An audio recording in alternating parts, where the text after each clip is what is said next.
नमस्कार दोस्तों, मैं YouTube चैनल बैंकिंग डाइजेस्ट में आपका स्वागत है।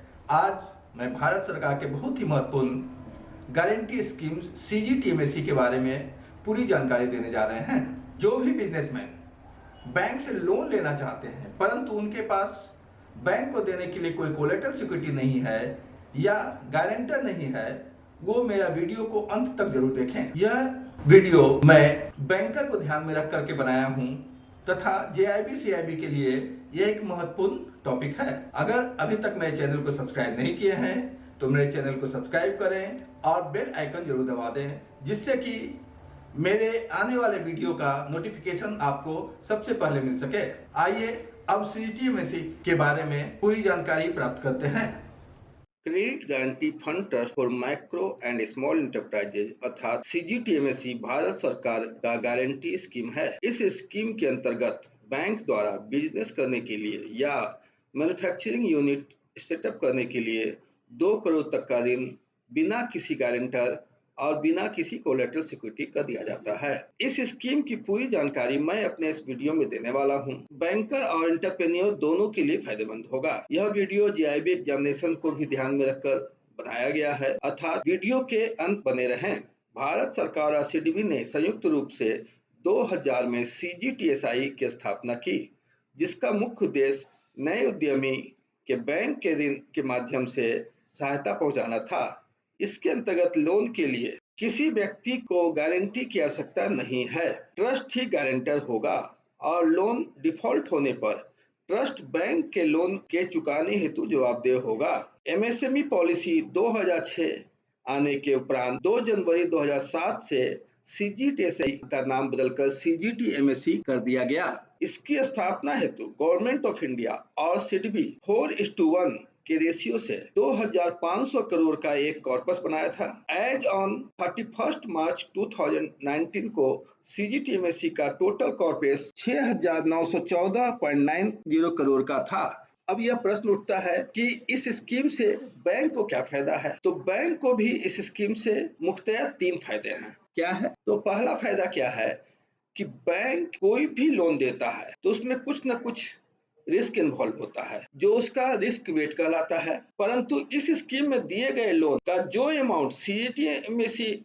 में कवर होता है, उस रकम का रिस्क वेट 0 माना गया है। अगर कोई 20 लाख रुपए का CGTMSE के अंतर्गत लोन दिया गया है और उसका 75% CGTMSE कवरेज है, तो उस लोन के 15 लाख रुपया पर रिस्क वेट 0 होगा। दूसरा, अगर CGTMSE कवरेज अकाउंट NPA हो जाता है तो भी कवर पोर्शन का प्रोविजन नहीं करना है, अर्थात उपरोक्त केस में 20 लाख के लोन NPA होने पर केवल 5 लाख रकम का ही प्रोविजन करना है। बाकी का CGTMSE कवर्ड पोर्शन का जो 15 लाख रुपया है उस पर कोई प्रोविजन नहीं करना है। तीसरा, अकाउंट NPA होने के बाद बैंक CGTMSE से क्लेम सेटलमेंट हेतु एप्लीकेशन सबमिट करता है। क्लेम सेटलमेंट सबमिट करने के 30 दिन के अंदर CGTMSE कवर्ड पोर्शन का 75% बैंक को लौटा देता है। स्कीम में कुछ महत्वपूर्ण परिवर्तन 2018 में किए गए थे। 2018 के पहले सभी माइक्रो और स्मॉल इंटरप्राइजेज रिटेल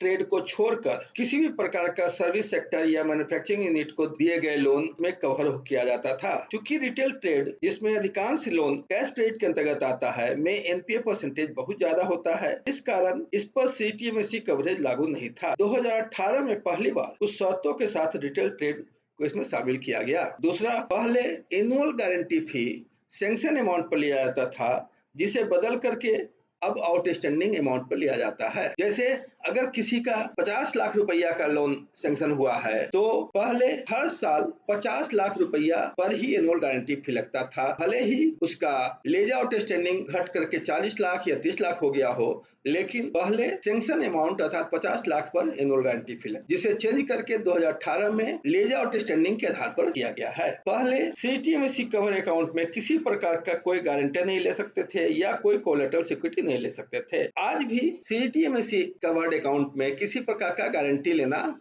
मना है, परंतु 10 लाख के ऊपर के लोन पर पार्शियल कोलेटरल लिया जा सकता है, जिसे हाइब्रिड मॉडल कहा जाता है। पहले 50 लाख के ऊपर के लोन का कवरेज फ्लैट 50% होता था, जिसे 2018 में बढ़ा करके 75% कर दिया गया। एलिजिबिलिटी क्राइटेरिया आते हैं। सीजीटी एमएससी कवरेज लोन के लिए एलिजिबिलिटी क्राइटेरिया क्या है, अब इसकी बात करते हैं। तो कोई भी माइक्रो स्मॉल इंटरप्राइजेज जो 2 करोड़ तक का लोन सैंक्शन है में कवर हो सकता है। जब सीटीएमएससी कवरेज के लिए अप्लाई कर रहे हैं तो उस डेट में सभी अकाउंट स्टैंडर्ड और रेगुलर होना चाहिए। कोई भी एसएमए या अर्थात स्पेशल मेंशन अकाउंट इसमें कवरेज नहीं होगा। कंसोर्टियम के अंतर्गत अगर कोई लोन दिया जाता है तो वो सीटीएमएससी के अंतर्गत नहीं आता है। एसएचजी के द्वारा दिया गया लोन सीटीएमएससी के अंतर्गत एलिजिबल नहीं है। एजुकेशनल इंस्टीट्यूशन, ट्रेनिंग इंस्टीट्यूशन को भी दिया गया लोन इसमें कवर नहीं होता है। आज के डेट में कोई भी उद्योग जिसका उद्योग आधार नंबर है उसी को इसमें हम कवर कर सकते हैं, अर्थात उद्योग आधार नंबर होना जरूरी है। CTMSC coverage term loan, working capital दोनों पर लागू होता है और साथ ही साथ ये fund based, non fund based loan दोनों पर लागू होता है।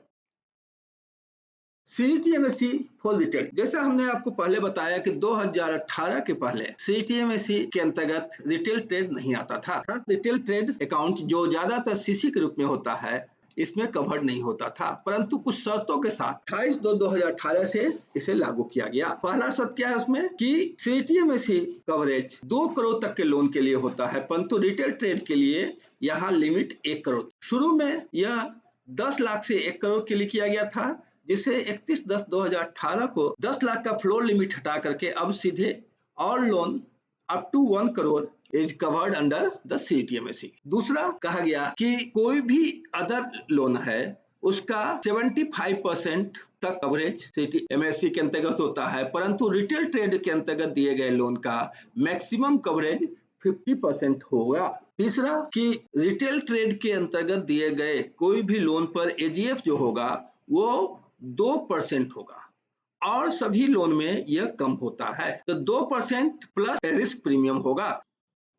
Rate of interest, guarantee and collateral security, reserve bank के नियमानुसार और एमएसएमई पॉलिसी 2006 के अनुसार 10 लाख रुपया तक के किसी भी लोन पर हम चाहकर भी कोलेटरल सिक्योरिटी नहीं लेना है। तो गारंटी तो सीटीएमएससी स्कीम में नहीं लेना है और 10 लाख रुपया तक तो किसी प्रकार का कोलेटरल लेना मना ही है, परंतु अगर गुड ट्रैक रिकॉर्ड है तो 10 लाख से लेके 25 लाख रुपया तक भी हम इसको सिक्योरिटी नहीं ले सकते हैं। 2018 में जो एक नया परिवर्तन है उसके अंतर्गत थर्ड पार्टी गारंटी तो वेव अभी भी है, लेकिन 10 लाख रुपया के ऊपर का अगर लोन दे रहे हैं तो ऐसे स्थिति में कोलेटरल सिक्योरिटी लिया जा सकता है। अगर पार्शियल कोलेटरल सिक्योरिटी जो बोरोवर दे सकता है उतना लिया जा सकता है, जिसे हाइब्रिड मॉडल का नाम दिया गया। सपोज कीजिए कि कोई 1 करोड़ रुपया का लोन ले रहा है और वो 40 लाख रुपया का कोलेटरल सिक्योरिटी दे रहा है, तो वैसे स्थिति में उसका सीटीएमएससी कवरेज 60 लाख जो रिमेनिंग अमाउंट है उसके अनुसार ही होगा और उसका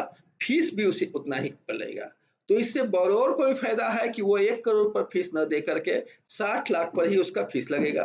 बैंक को भी फायदा है कि 40 लाख रुपया का उसे कोलेटरल मिल गया और 60 लाख रुपया जो बचा उसका सीटीएमएससी कवरेज तो लागू है। तो इस मॉडल को हाइब्रिड मॉडल नाम दिया गया। पहले था कि 14% से ज्यादा अगर किसी पर इंटरेस्ट लगा रहे हैं तो वो सीटीएमएससी कवरेज पर लागू नहीं होता, जिसे ये कैप 2018 में खत्म कर दिया गया। आज के डेट में सभी अकाउंट जिस पर भी कोई भी irrespective of rate of interest हो सीटीएमएससी कवरेज लागू। लॉक इन पीरियड यानी कि लास्ट डिसबर्समेंट या date of payment of guarantee जो है उससे जो भी बाद में होगा उससे 18 महीना तक ये लॉकिंग पीरियड रहेगा। सपोज कीजिए किसी को जनवरी 2021 में लोन दिया गया और वो जनवरी 2022 में एनपीए हो गया, तो वैसे स्थिति में चूंकि वो उसका अभी 1 ही साल हुआ है तो अभी सीटीएमएससी क्लेम उसको सबमिट नहीं कर सकता है बैंक, अर्थात 6 महीना बाद यानी कि जून 2022 के बाद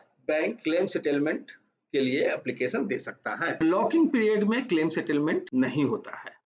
लोन सैंक्शन अमाउंट पहले इस स्कीम के अंतर्गत था कि कोई भी व्यक्ति अपने लाइफ टाइम में मैक्सिमम 2 करोड़ रुपया तक का सीटीएमएससी कवरेज का बेनिफिट ले सकता है, परंतु 6 दिसंबर 2019 के नोटिफिकेशन से उसे हटा दिया गया है। आज के डेट में कोई भी व्यक्ति किसी भी टाइम में मैक्सिमम अपने टोटल एडवांसेज का 2 करोड़ रुपया तक का सीटीएमएससी कवरेज का फायदा उठा सकता है। अगर कोई लोन पहले से सैंक्शन हुआ है और उसमें सीटीएमएससी नहीं कवर किया गया है तो उस केस में केवल वर्किंग कैपिटल अकाउंट में रिन्यू के समय में उस पर सीटीएमएसी कवरेज लगाया जा सकता है। अगर एक से ज्यादा क्रेडिट फैसिलिटी को एंजॉय कर रहा है तो सभी मिलाकर के मैक्सिमम 2 करोड़ रुपया तक का लोन सीटीएमएसी के अंतर्गत कवर किया जा सकता है। अगर कोई एडिशनल लिमिट दिया जाता है, कोई नया लोन दिया जाता है तो उसके लिए फ्रेश एप्लीकेशन सबमिट करना होता है।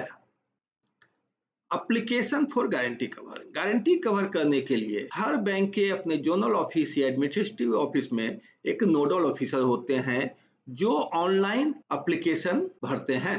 बैंक फर्स्ट डिसबर्समेंट के 30 दिन के अंदर या डिमांड एडवाइस इशू होने के 30 दिन के अंदर या सीटीएमएसी अगर कोई स्पेसिफिक डेट दिया है, इन सब में से जो भी बाद होगा उस डेट तक गारंटी फी जमा करना होगा। गारंटी फी जमा करने के बाद ही सीटीएमएसी कवरेज स्टार्ट होता है। लेकिन interest on term loan, penal interest, commitment charge, service charge, इन सब पर सीटीएमएसी कवरेज लागू नहीं होता है। Guarantee cover limitation. किसी भी टर्म लोन या टर्म क्रेडिट के केस में उसके पूरे इंटायर पीरियड में यह कवर लागू होता है और जब अकाउंट होता है तो उसके डिफॉल्ट प्रिंसिपल अमाउंट पर सीटीएमएसी लागू होता है। लेकिन कैश क्रेडिट में जहां पर प्रिंसिपल और इंटरेस्ट का कोई डिफरेंशिएट नहीं किया जा सकता है, वहां पर उसके आउटस्टैंडिंग इंक्लूसिव ऑफ इंटरेस्ट पर सीटीएमएसी कवरेज होता है जो एक बार में फर्स्ट 5 साल के लिए लागू होता है। अर्थात यह 5 साल के ब्लॉक में सीटीएमएसी कवरेज लेना होता है। तो एक बार 5 साल के लिए लिए, खत्म हो गया, फिर से 5 साल के लिए लिए, तो इस तरह से 5-5 साल के इसमें जितना बार भी चाहे उससे बढ़ाया जाए। 2020 के मार्च 2018 के पहले मैक्सिमम पीरियड था सीटीएमएसी कवरेज के लिए कि सीसी में मैक्सिमम 10 साल के लिए हो सकता था। उस 10 साल के कैप को खत्म करके आज की डेट में 5 साल के ब्लॉक में जितना भी बार चाहे कवरेज को बढ़ाया जा सकता है।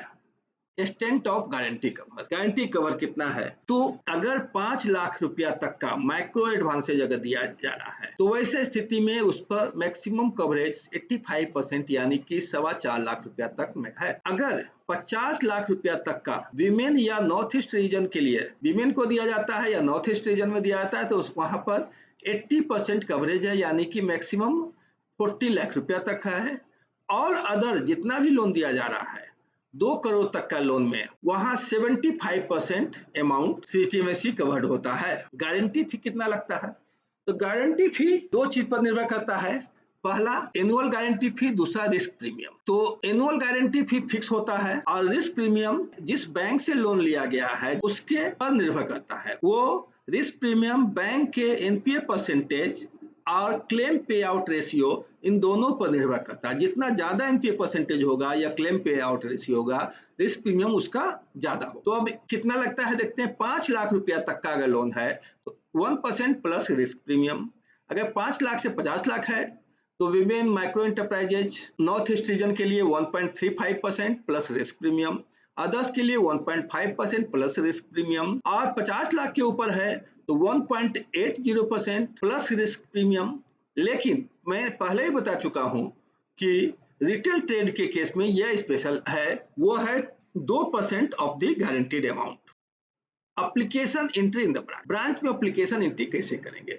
तो ब्रांच में एप्लीकेशन एंट्री करने के लिए सबसे महत्वपूर्ण चीज है कि जो भी लोन दे रहे हैं उसका गारंटी कवर कोड हमेशा सीटीएमएसी होना चाहिए, तभी ये लागू होगा। और ब्रांच जो है एप्लीकेशन का डाटा इंटर और वेरीफाई करेगा अपने लेवल पर। नोडल ऑफिसर उस डाटा को डाउनलोड करके सीटीएमएसी के वेब पोर्टल पर अपलोड करेगा और वहां से सीजी डैन इशू हो जाने के बाद वो फी पे कर देगा, जिसके बाद सीजीटीएमएसी सीजी पैन इशू करता है। जब सीजी पैन इशू हो जाएगा तो नोडल ऑफिसर ब्रांच को एडवाइस कर देगा जिसमें guarantee start date, expiry date, CG PAN ये सब लिखा रहेगा। और जब सीजी पैन इशू हो जाता है तब वो ये पता चलता है कि इसका गारंटी इशू हो गया, स्टार्ट हो गया है।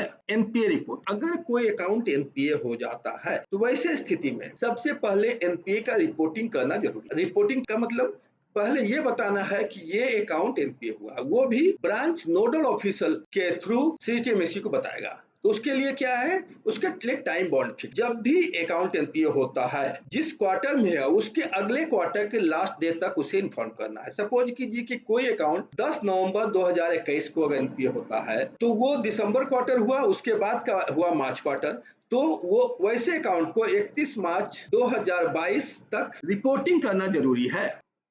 कोई अकाउंट अगर एनपीए हो जाता है तो उसके बाद क्लेम सबमिट करना होता है। तो क्लेम सबमिट करने के लिए अलग अलग टाइम, उसके लिए पहला क्या है कि कोई भी अकाउंट अगर 1/1/2013 के पहले अगर सैंक्शन हुआ है और वो अकाउंट अगर एनपीए हुआ तो वैसे स्थिति में 1 साल के अंदर गारंटी क्लेम सबमिट करना जरूरी है। लेकिन अगर कोई अकाउंट 1/1/2013 के बाद सैंक्शन है और वो 15/3/18 के पहले एनपीए हो जाता है तो वैसे स्थिति में 2 साल के अंदर उसे क्लेम सबमिट करना। यहाँ पर 2 साल का समय दिया गया है। पहले 1/1/2013 के पहले के लोन में उसको 1 ही साल का समय दिया गया था, और अगर कोई 15/3/2018 के बाद एनपीए हुआ है तो वैसे स्थिति में 3 साल तक वो क्लेम सबमिट कर सकता है।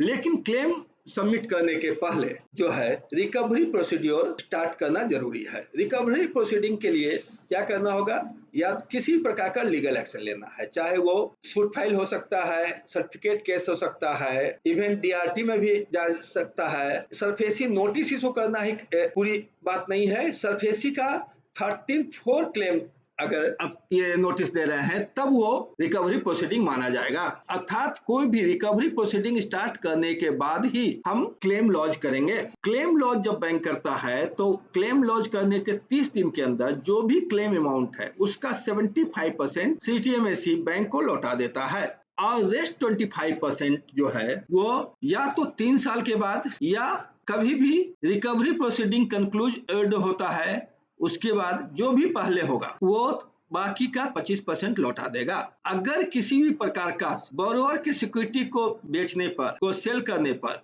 कुछ भी अमाउंट आता है तो बैंक अपना खर्च काट करके उसके पैसे को सीटीएमएसी को रिमिट कर देगा। इस तरह से मैंने सीटीएमएसी के संबंध में आपको पूरी जानकारी दे दी। अगर इससे भी ज्यादा आप जानना चाहते हैं तो आप मेरे वेबसाइट bankingdigest.com पे विजिट कर सकते हैं। मैंने बैंकरों के लिए उसके डे टू डे यूज करने के लिए साथ ही साथ एग्जामिनेशन पॉइंट ऑफ व्यू से banking digest for young bankers नाम का एक किताब लिखा है जो सभी बैंकर के लिए बहुत उपयोगी है, और जेआईबी एग्जामिनेशन के लिए भी मेरा किताब है जिसे आप ऑनलाइन किसी भी बुक स्टोर से ले सकते हैं। मेरा वीडियो अंत तक देखने के लिए धन्यवाद। Thank you.